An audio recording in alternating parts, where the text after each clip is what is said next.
Alright guys, hopefully we can start routing this cord underneath the dash.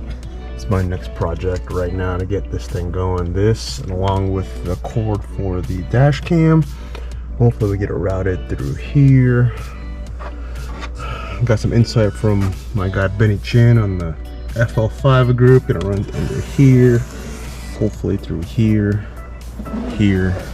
get it to the side. Here you can see I already got it opened, and hopefully under the dash here maybe, and coming out through here.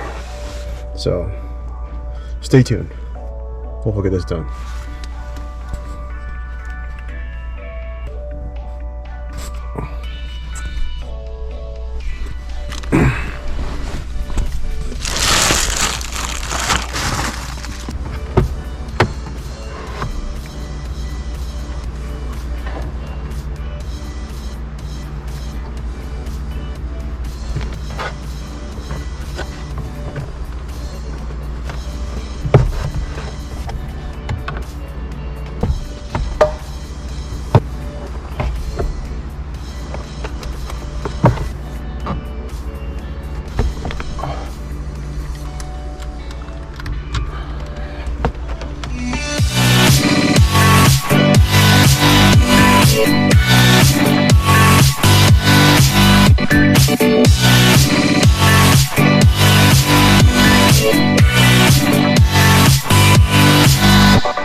Alright guys, I think we got it.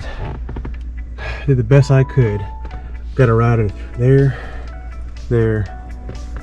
and there. We got it through here, coming through here. As you can see, it works hopefully. X-band, K-band, K-A-band. All working.